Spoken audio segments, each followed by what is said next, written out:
Welcome to Imprint, a podcast about creating a home and life you love. I'm Natalie Walton, an interior designer, stylist, and best-selling author focused on an holistic approach to homes. Each week, I'm sharing insights and interviews about the creative process to help you enhance both your interiors and well-being, as well as provide you with the tools and resources to make considered and sustainable choices with all that you create. Hello, everyone, and welcome to Imprint. I'm really looking forward to sharing today's topic with you because I love all things planning. I love envisaging the year. I love thinking about the possibilities and really putting my best step forward. And I thought it might be interesting to share my own personal plan to really help me have my best year yet. So if you are thinking about this, if you have been, contemplating what this year is going to look like, how are you going to do things differently, reflecting on what you've learned, refining and looking at what you can improve in this coming year, then I think you're going to really enjoy today's episode. So what I'm going to do is share 3 simple ideas that I'm going to focus on in 2024. And these are really based on my learnings from the past year and really going to put in a plan of action to make it all happen. Now, while I'm thinking about planning and doing all the things, I have been going through some exercises that I've got in a goal planner resource. And if you would like to get hold of that and go through the exercises as well, which I think you'll find really helpful, you can go to nataliewalton.com/waitlist because you will get this planner when you join the waitlist for the Styling Masterclass, which will be opening for enrollment in February. So I have had so many people ask me about when it's going to open again and just flagging that if that's of interest to you. And inside this planner, I share how to plan your goals, how to design your days, and really make your dreams a reality. Because of course, it's one thing to, have these things on your heart that you really want to do, but it's another thing to make them happen. What are the practical steps? So this is something that I find really invaluable, and I hope that you do too. All right, so let's get into it. The number one habit and goal and practice that I'm going to implement in 2024 is relation to a keystone habit. So a keystone habit is something that has a flow-on effect for everything else. And for me, and I think this is true of many people, maybe even you, sleep is so important. I know I've spoken about this before, but this year I am going to double down on my efforts to really prioritize my sleep. I did really well in the first half of the year.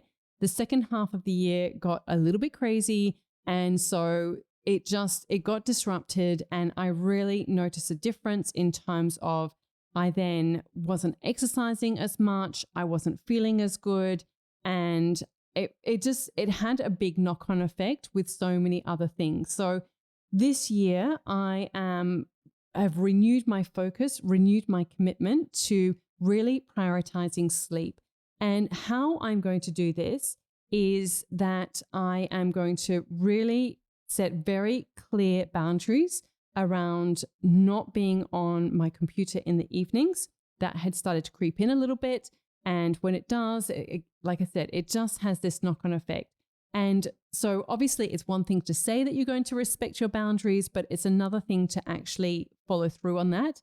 So I need to have a plan of how can I do that, which will kind of go into the second idea that I'm going to share with you today, which relates to planning, because the more that I can really look at what are the things that I need to be doing and how can I get those in my calendar and make sure that I get through all of those things during my working hours. So it's not spilling into the evenings, it's not spilling into the weekends or, other areas of my life. So I know that for me, and again, I know that research backs this up, that when I sleep well It means that I eat well. I am not looking for, little pick-me-ups in the afternoon. I'm not having an afternoon slump.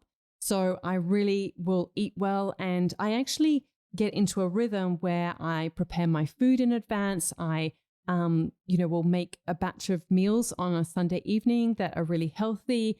And I'm just more prepared and more organized.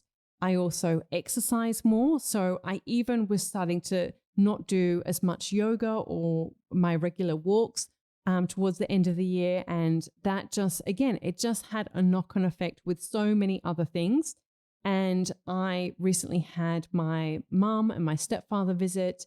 And I think it's a little bit of a generational thing, but I'm always encouraging them to go for walks because I see the ramifications of what it has on your health long term. And, it's all those small little decisions we make every day that truly do compound over time. And I've seen that with family members and, friends of family and, so many different people of that generation above us who are having huge implications with their health because they're not just doing those very simple, basic foundational elements of living a healthy life. It is so important. And quite honestly, what ends up happening is that not only do they end up having health implications and health complications, but it gets really expensive too, because they have to buy all the medications. They have to go to countless doctor's visits. There are, things that happen as a result. They get more injuries. It really just does have this knock-on effect. And so what we do today, it's like we're planting the seed of what the type of life that we're going to live in, 10, 20 years time. And I know many of you who are listening are kind of a similar age to me. And honestly, like this is, I feel like when you're in your 40s, for those of you who are, it really is, I see it so often.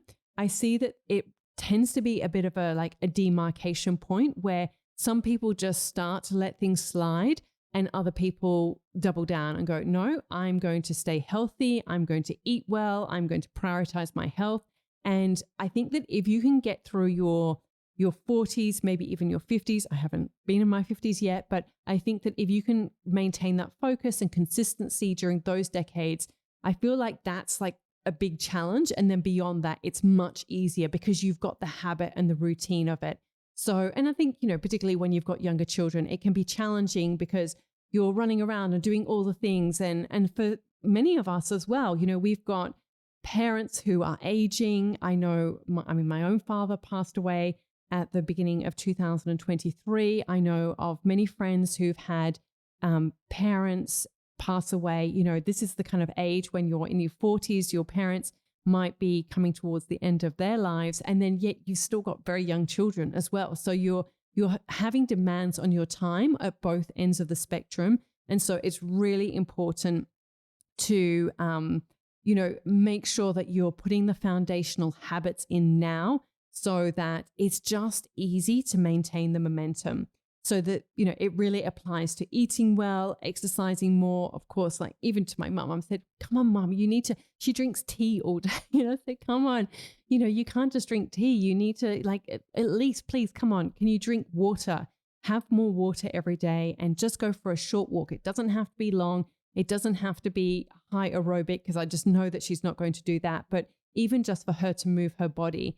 And, I'm really trying to encourage her to do that because she's all there mentally and she, touch wood, hasn't really had any health ramifications or implications so far.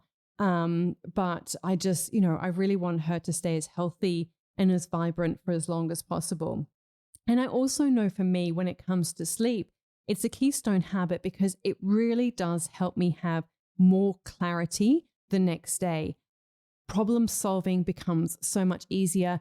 Things don't seem as much of a problem. I was having a day a little while ago and my husband said to me, he said, you just get some more sleep and, everything, because we say the same thing to our daughter. It's funny how we can, dish out advice sometimes to our children and we don't always apply it to ourselves. But one of our daughters when she is tired, everything we say, like she goes wobbly because everything becomes a problem. And I think we become more attuned to all the things that irritate us or bug us or annoy us. And that's what happens when you don't get enough sleep, or when, you're exhausted, or you haven't had that breathing space in your day. And so it just helps have more clarity. You're less likely to feel overwhelmed and stressed out, and you can solve problems quicker. So there are so many benefits, as well, of course, just having more energy in general to face things head on. So for me, it really is that I'm going to prioritize sleep for this coming year, and putting in systems to really create that foundation that there won't be that creep into the evenings or the odd weekend where I've been working as well. So that is definitely a huge one for me, and it has a huge return on investment, even though it's not necessarily, it's something that we all have to deal with. We all have to manage. It's not like a subscription that we have to buy, or a course or a program or whatever. This is something that's really completely within our control, and we can take steps to optimize it as much as possible. And of course, I've mentioned, not being on screens before bedtime. But me, I find it really helpful to dim the lights when I go into bed. So it's really setting the tone, having a cool bedroom. So we do actually have an air conditioning unit in our bedroom. We hardly ever use it. It's been stinking hot this summer. So we have used it just to cool the room down, and then we'll turn it off, or we'll sleep with the fan on, just having a light sheet at night, so that, you're actually, your body temperature is low, because if you're overheating, then, that can impact the quality of your sleep too. So there's so many little things that you can do to really optimize your sleep and make sure that you're giving your brain those cues and signals that it's time to go to sleep now. It's time to wind down. Writing in my journal, reading a book, all of these things help set the scene to really make sure that I get a good night's sleep. The second idea that I wanted to share with you that I'm going to be implementing in this coming year to really have my best year yet is to really plan for success. So what do I mean by this? I have mentioned before that I like to plan in quarterly cycles. And so I am just going to that next level in terms of my planning. So I've always had my annual calendar, or for many years now. It's probably, we've been here 5 years. I think I might have even started it when I was still in Sydney, but no, when I was still on the Central Coast. So, it could be 6-7 years that I've been doing this annual planning, where I have a single document where I put in, all the things for the year. But what happens is, so I've got a very clear picture of what are my big goals for the year and what are the key dates, and working around those, working around school holidays. But what I haven't done as well, and this is what I'm going to really focus on this year, is getting even more granular. So what I mean about this is really designating time to things that are consistent in my rhythms and routines in relation to my business, and also my personal life and my health life and my, my social life and all of these other things. So I had been in a good rhythm with catching up with friends for walks, and that kind of slipped by because actually both of the friends that I did that with, they both had injuries of one type or another. And so we kind of got off the habit of doing that. And then the walk that we normally did, it was closed for a little while. And so, it's amazing how just sometimes these little things start to have a big impact, and it's really hard to get back into it. So that is definitely something that I'm going to be prioritizing, making sure that I'm doing these walks with friends, because I think it's such a great way to catch up with people. You're exercising, so you're kind of doing two things at once. I really enjoy doing that, having that connection with people. But also, on just staying on the personal side, really going to do things like, and literally this is what I'm doing this week, is I'm going to schedule in my dentist appointments. I need 2 a year, and I'm going to schedule those in right at the start of the year, because when I'm in the thick of it, it's the sort of thing that I just keep pushing away and think, oh, I'll do that next week. I'll do that in the school holidays. And I keep pushing. And there are some other health appointments that I need to schedule in because again, it just doesn't happen. For me, unfortunately, that is one of the things that I've kind of have pushed aside a lot, is thinking, okay, I'll do that next week. It doesn't seem as important, but I know that these things are. So I'm going to be scheduling personal things such as, health appointments ahead of time and just doing it at the start of the year. So it's in there and it's done.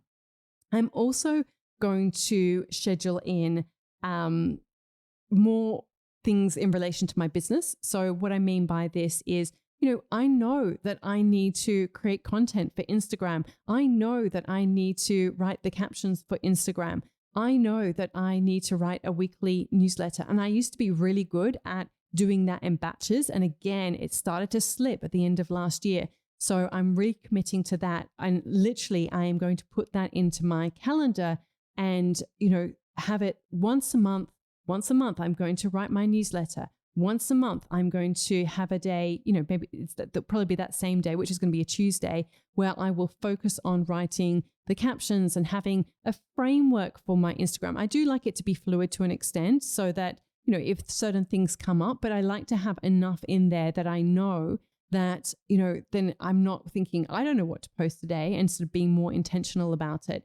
And there are certain tasks and activities in my business that I need to do on a regular basis. So taking photos and styling products for Imprint House. These are all things that I need to do on a regular basis.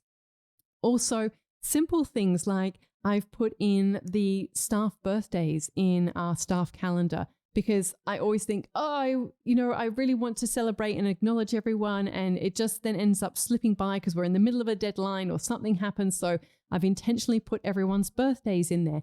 I've also added the school holidays for the staff calendar. So everyone in my team is aware of when school holidays are, so that I'm not having any consults scheduled during those times. I'm not having any of the one-to-one sessions with my students in Design and Grow. I'm not going to have any podcast interviews or doing any content for podcasts. So everything is going to be scheduled within term time during the week. So these are just some simple ways that I'm going to make sure that everything is in my calendar, because anything that is a recurring task needs to be scheduled. And, I always have to remind myself, if it's not in the diary, it's not going to happen. And, for you, I don't know if you've looked at doing any of this or scheduling your calendar, having an online calendar, but maybe there is a way that you can go deeper, a level deeper with this, so that you're really allocating the time for the things that you need to get done. And I know I find that really helpful. And we actually are in the process of, we've just created a content and courses calendar as its own individual Google Calendar, so that we can put all the content that's going to be coming up in there. So it's really easy for the entire team to see and know what's happening, so that we're all on the same page. And it's just that very easy visual reminder of what's happening. The third idea that I wanted to share with you today in terms of a habit and a strategy that I'm going to be implementing this year, and it's one that I've done before, but I'm going to share how it's going to look a little bit different this year, is to pick a theme. Now, I actually read recently someone saying something about like creating a theme for your year is, it's like in relation to life coach language or whatever, and kind of dismissing it. And look, I mean, maybe it's not for everyone, but you got to work out what works for you. And I actually find it really helpful, because I've got 4 children, life is busy. And if I don't kind of give myself a really clear framework and a plan of what's going to happen, then it starts to kind of go every which way direction.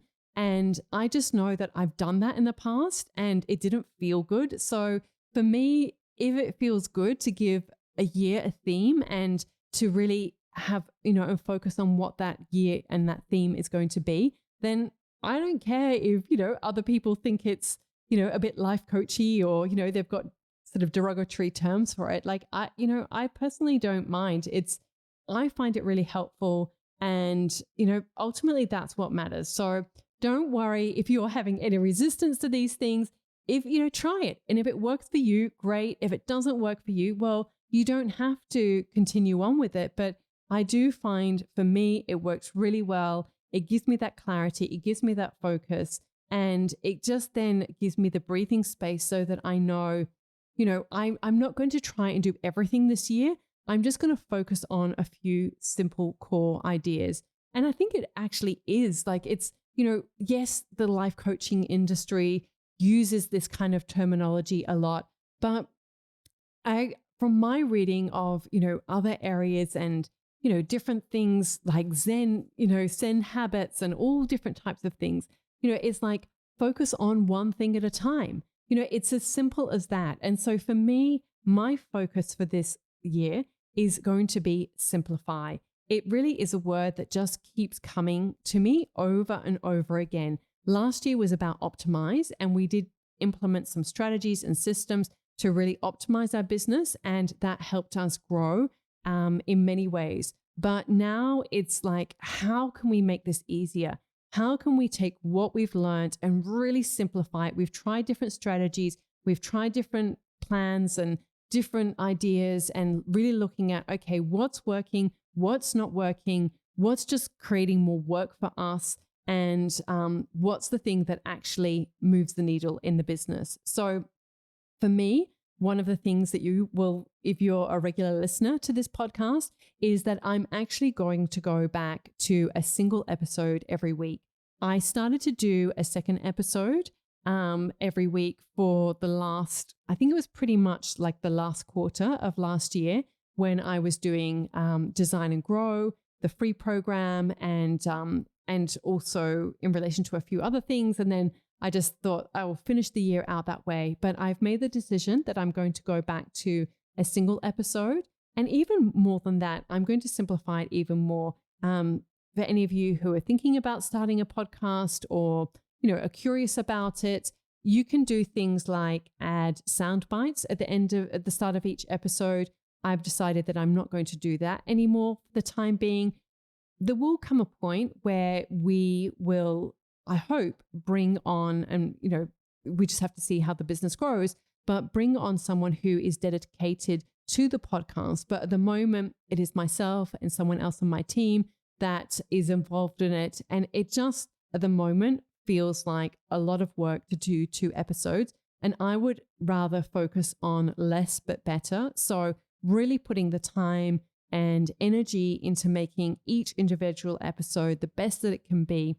And also, I've seen other podcasts that are just weekly and they're phenomenally successful because they offer such value. So, sometimes, and that's what I was sometimes starting to feel that, in the kind of the push to create the second episode, I didn't always feel like I had as much time to plan for it. And so until I've got more bandwidth, I really actually I'm going to just go back to 1 episode a week and really try and make it as valuable as possible so that, it's worthwhile and it's, definitely worth listening. And look, I mean, going to 2 episodes while each episode then went down a little bit because obviously not everyone gets to listen to each second one. I mean, the podcast did experience quite a bit of growth in that quarter. We've gone over 500,000 downloads, which is really exciting. But, it's not just about the numbers. It's about the quality of what I do. And just, there are a few simple ways that we're looking to really simplify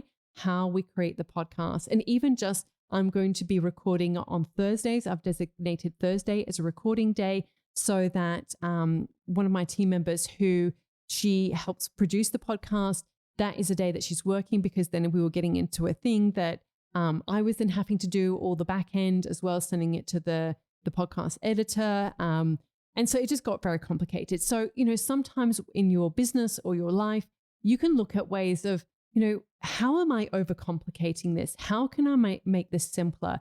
And I think we all know within ourselves what those things are and just try and simplify. And so that is always been my goal, is to be curious about, okay, I'm going to try this and see the impact that it has. And it was really interesting for me because at the end of last year, I ran, like I said, the free program Design and Grow.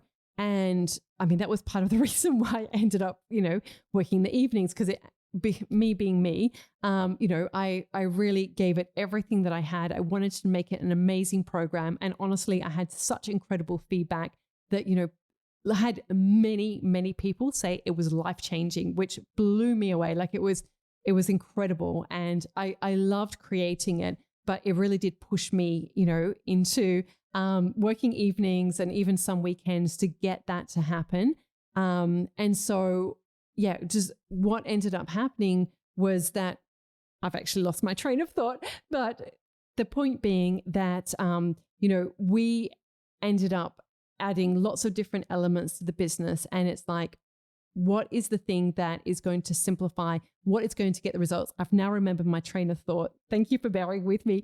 So what I was going to say is that I put up the enrollment page, the page that's got all the details about how you can sign up, what's included in the program, all of those things. And I actually did that myself. Usually I get my team to do it, but we were really racing against the clock because, to be honest, I wasn't even sure if there was going to be interest for taking it into a program or not. I was curious to explore the idea. And I had so many people DM me wanting consults and all of those kind of things that I thought, okay, all right, there's obviously a huge demand for this. I feel like it makes sense to offer something. And so I really put together a sales page very quickly. And because of that, there were a lot of things that I didn't include that I normally would include. So one thing that you can add to a sales page, this is good to know if you've got, any type of business really, but you can add something called proof, which shows that somebody bought your product or they bought your service, and it gives social proof that, there are people who are buying it, and it gives people that encouragement like, wow, okay, lots of people are buying this, so it must be good. It's that social proof element. And we often use this, I don't think it's an app, but whatever it's called, we often use this tool when we have the Styling Masterclass and some of my other courses, and we add it during that period when the enrollments are open before the cart closes. And I honestly, I completely forgot about that. And there were so many, like we didn't have an announcement, but there were so many elements that I didn't have a frequently asked questions section because I just didn't have time.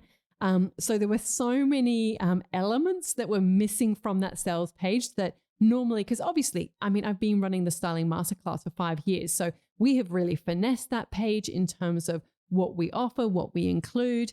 And some of the things I just didn't have time, and other things I overlooked because I was in such a rush to get it up because, like I said, I wasn't sure what the response was going to be. And so really had to kind of be on the back foot a little bit. And yet that has, it has really been the most successful launch I've ever had for any of my programs. And it's because the offer, the foundation of what it was so good and so compelling. So the reason I say that is, yes, all of those little add-ons can help your business or can help what you're sharing or help your offer or your program or your consults or services. It can help definitely. And it's a way that when you're at that high level, like how can I sort of shake the tree a little bit more? How can I, introduce a few of these elements and I might get a few more signups, a few more enrollments, a few more sales, whatever it is for you. And that can help. But if your core offer, if what you are offering, if the foundation of what you have is really compelling and really good, then it sells itself. Like it really does. And so that was really, a reminder to me that was actually incredibly simple sales page. It was an incredibly simple offer in many ways. And the whole process was very simple. And yet it really was very effective. So for me, the word for this coming year is simplify. I just know that within myself, I need to really get some of our systems and processes even more dialed in. We've kind of really established some quite good ones within our business because we've got quite a few remote workers. And so it has pushed us to do that in terms of using Dropbox and Google Drive and Slack and, a few different channels to really have a simplified communication between all of us. But we are going to dial that in even more and simplify the offers that we're going to be creating. So just to kind of give you a little bit of a sneak peek, the plan for this year is that I will do 2 launches for the Styling Masterclass. So one will be in February, and then the other will be later in the year. And then I will be offering Design and Grow. I'll have a small intake each quarter because, to be quite honest, I had so many more people join the program than what I was expecting. And I'm actually at capacity. So I can probably only take in a few people each quarter to kind of like top up and just make sure that I'm still giving everybody the amazing experience that we've got off to a really great start right now. So they are going to be my focus. And then some of my other courses and programs will live on my website, but they will be what is called evergreen, which means that you will be able to access them at any time, because I just don't really have the capacity to do everything. And so again, it comes back to this word of simplifying. I want to get these two, the Styling Masterclass is my signature program. It's what I get asked about the most. And Design and Grow has been amazing. And there's a beautiful synergy between those two programs.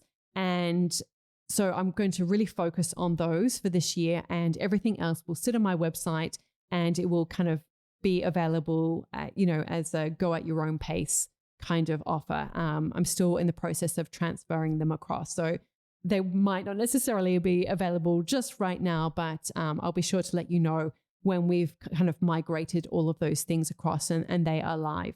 So I will just share one more idea in relation to themes. So I've also intentionally set themes for every day. So Mondays are going to be a planning and meetings day for me. Tuesdays are all about content creation. Wednesdays are all about Design and Grow, and I do consults with students and the coaching and creating the content for that. So that is all about Design and Grow. Thursdays, all about the podcast. And then Fridays is a bit of a day to pick up, other elements within the business as well as doing consults. So I will be opening up for consults as well. So, but like I said, I'm just kind of going one step at a time, really getting the Styling Masterclass dialed in. Design and Grow, that's kind of just consistently going through every month and is off to an amazing start. I'm so excited about that. So, and I just wanted to share also one more idea with you that is going to be a huge focus for me this year. I've sort of touched on it a little bit, but it relates to respecting my boundaries and the decisions that I make ahead of time. This is really important because, of course, we can all have goals or ideas or things that we want to do in our home, our business, our life. And if we don't really allocate time for it and really respect our boundaries in relation to it, then this is where things start to go a little bit pear-shaped. And so for me, a way that I am going to work around that is to really focus on my calendar and making sure that I've got the tasks and the activities in my calendar so that I can make sure that I get those things done so that there is no bleed into my personal life. I really want to create more clear boundaries around the professional and the personal. So that is my plan for 2024. I hope that this has, maybe inspired you, given you something to think about with your own plan, some ideas, and just to kind of quickly go over what I'm going to focus on. Number one is to prioritize sleep, because it really is foundational for everything else in terms of eating well, exercising more, having more clarity and energy, being able to solve problems instead of like just focusing, and catastrophizing all the problems. Number two is to really plan for success. And so I'm going to be doing this with my calendar. I am so excited about like just scheduling everything, and it will just then give me freedom within those times that I've got to work on certain areas, because I'm not then having to think, oh gosh, I've got to do my email, I'm going to do this and do that. But instead I can really focus on, what is the thing that, now today is about the podcast, and I can just give it everything and I'm not thinking or worrying about anything else. And the third idea is to pick a theme. I find it personally very helpful to focus on one big goal at a time. And so my big goal for this year is to simplify. And I've shared a few ways that I'm going to be doing this in my business But, think about what it is for you. Like, what is a word that's calling to you? It's funny, actually, I'll just quickly add this. I did one of those. I'm sure you've seen them on Instagram, and it's almost like a word search where there are a square and it's got a whole bunch of different letters inside the square, and they all look jumbled up, and it will say the first 3 words that you see are the words that should be your focus for this coming year. And literally, I saw family, love, and simple. And honestly, I couldn't, because that was what was on my heart, because I thought I need to simplify some areas of my business, because I want to pour more into my family this year. I want to, give myself more love and my family more love. And yet the whole basis of it was simplify. So look, I mean, I know that those things are a little bit of fun, but it was incredible that those were the 3 words that I saw. And I thought, wow, okay. It really, like the universe, however it works, it really is giving me a signal and a sign. So like I said, I hope that you found this episode helpful. As always, love to hear from you. Please, if you haven't yet, left a review or a 5-star rating, and you've listened to this podcast for a while, would really appreciate if you would do that. If you are new to the podcast, maybe this is the first time that you've listened to it, make sure that you hit follow so that you don't miss an episode, because they are going to be some really juicy good ones this year. And I can't wait to share them with you, as well as some really great interviews. So thank you as always for your time. And I look forward to connecting again with you soon. Have a beautiful week. All of the links and info for this episode are at nataliewalton.com/podcast. Don't forget to subscribe so that you can get a direct download of the latest episode. And I really appreciate when you take a minute to rate and review, as well as share the love with someone you know who might benefit from this episode, or on social media.